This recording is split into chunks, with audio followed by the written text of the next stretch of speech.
মুসলিম ধর্মাবলম্বী রাজনীতিবিদ ফাহাদ আহমেদকে বিয়ে করায় যথেষ্ট কটাক্ষের শিকার হতে হয়েছে বলিউড অভিনেত্রী স্বরা ভাস্করকে। 2.5 বছর পেরিয়ে গেলেও থামেননি ট্রলকারীরা, এখনও ধেয়ে আসে কটাক্ষ।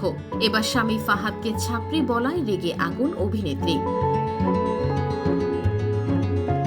ভারতীয় সংবাদ মাধ্যমের প্রতিবেদন অনুযায়ী ছোট পর্দার রিয়েলিটি শো পতি পত্নী और বঙ্গাতে স্বামীকে নিয়ে যোগ দিয়েছিলেন স্বরা। উপস্থিত ছিলেন পরিণীতি চোপড়াও, সঙ্গে রাজনীতিবিদ স্বামী রাঘব চাড্ডা।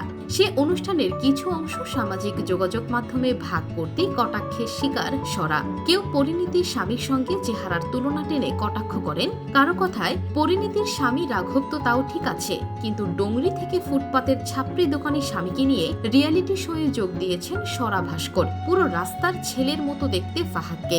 আর এই কথা শুনেই তেলে বেগুনে জ্বলে ওঠেন স্বরা। লেখেন, এই লোকটি নিজেকে গর্বিত হিন্দু ও আম্বেদকরের অনুগামী বলেই দাবি করেন, কিন্তু এটাও জানেন না যে ছাপড়ি শব্দটা শ্রেণী তুলে কটাক্ষ করার মতো খুবই নিম্নমানের শব্দ, যা একটি বিশেষ সম্প্রদায়কে ছোট করার জন্য ব্যবহার করা হয়। এখানে থামেননি অভিনেত্রী, যোগ করেন, অবশ্য ডোংরির ফুটপাতের দোকানি হওয়ার মধ্যেও খারাপ কিছু নেই, মূর্খের দল কোথাকার। 2023 সালের 6 জানুয়ারি আইনি বিয়ে সারেন স্বরা ফাহাদ। সবাইকে চমকে দিয়ে টুইটারে কোর্ট ম্যারেজের কিছু ছবি পোস্ট করেছিলেন অভিনেত্রী। সে বছরের 23 অক্টোবর কন্যা সন্তানের মা হন অভিনেত্রী।